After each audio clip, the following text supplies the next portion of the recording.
KBR news కి స్వాగతం.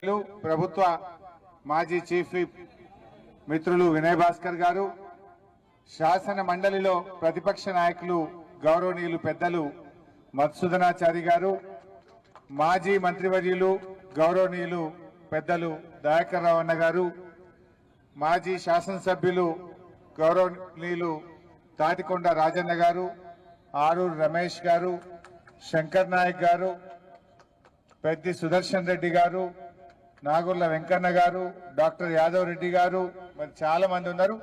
గౌరవ కార్పొరేటర్లు, కాజీపేట బీఆర్ఎస్ నాయకులకు, భూ నిర్వాసితులకు, ఆటో డ్రైవర్లకు, స్థానిక టాక్సీ డ్రైవర్లకు, ముఖ్యంగా మా ఉద్యోగాలు మాకు కావాలని ఇక్కడికి వచ్చేసినటువంటి మా వరంగల్, కాజీపేట అన్నాదమ్ముళ్ళు, అక్క చెల్లెళ్ళు, మీడియా మిత్రులు అందరికీ పేరు పేరు నమస్కారం తెలియజేస్తా ఉన్నా. ఒక మంచి కార్యక్రమాన్ని బీఆర్ఎస్ పార్టీ ఆధ్వర్యంలో తీసుకున్నందుకు వినయ్ భాస్కర్ గారిని, మీ అందరినీ కూడా నేను అభినందిస్తా ఉన్నా. ఆనాడు మా ఉద్యోగాలు మాకు కావాలనే తెలంగాణ ఉద్యమం వచ్చింది. కేసీఆర్ గారు రాష్ట్రాన్ని సాధించడమే కాదు, స్థానికులకు 95% ఉద్యోగాల్లో వాటా కల్పించిండు ఆ రోజు కేసీఆర్ గారు. కేసీఆర్ గారు రాష్ట్రపతి ఉత్తర్వులను సవరించి అన్ని రాష్ట్ర ప్రభుత్వ ఉద్యోగాల్లో ఏ జిల్లా ఉద్యోగాలు ఆ జిల్లా బిడ్డలకే 95% దక్కే విధంగా రాష్ట్రపతి ఉత్తర్వులను సాధించింది నాడు బీఆర్ఎస్ ప్రభుత్వం. మరి మన రైల్వే కోచ్ ఫ్యాక్టరీ, ఈ కోచ్ ఫ్యాక్టరీ పోరాటం ఈనాటిది కాదు, 50 ఏండ్ల పోరాటం, 50 ఏండ్ల ఉద్యమం. ఇలా ఈ కోచ్ ఫ్యాక్టరీ తెలంగాణ రాష్ట్రం రావడం వల్ల ఈరోజు ఈ కోచ్ ఫ్యాక్టరీ మనకు వచ్చింది.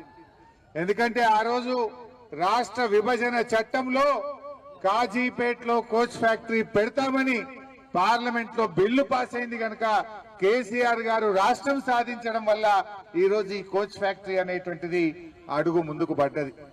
ముఖ్యంగా ఈ కోచ్ ఫ్యాక్టరీ మనం ఎందుకు పోరాటం చేసినాం? ఈ ప్రాంతంలో అభివృద్ధి రావాలని, ఈ ప్రాంతంలో ఉద్యోగాలు రావాలని, ఈ ప్రాంతంలో ఆటో డ్రైవర్లకు, టాక్సీ డ్రైవర్లకు, చిరు వ్యాపారులకు ఉపాధి దొరకాలని కదా మనం కోచ్ ఫ్యాక్టరీ కావాలన్నది. 50 ఏండ్ల తర్వాత ఇవాళ కోచ్ ఫ్యాక్టరీ వస్తే ఇవాళ స్థానికులకు ఉద్యోగాలు లేవని ఈ బీజేపీ ప్రభుత్వం మనకు అన్యాయం చేస్తా ఉంది.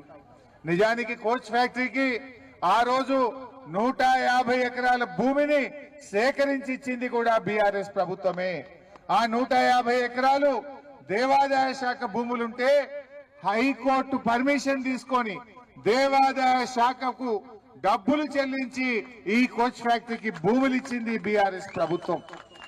భూములు ఇవ్వడమే కాదు, సత్వరమే ఇది ప్రారంభించాలని ఒత్తిడి తెచ్చాం. అప్పటి కేంద్ర రైల్వే శాఖ మంత్రులను కలిశాం. బీఆర్ఎస్ ఎంపీలు పార్టీలో పార్లమెంట్ లో లేవనెత్తడం జరిగింది.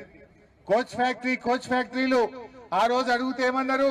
వయబిలిటీ లేదు, కోచ్ ఫ్యాక్టరీలు అవసరమే లేదు అని పార్లమెంట్ లో సమాధానం చెప్పారు. కానీ లాతూర్ లో కోచ్ ఫ్యాక్టరీ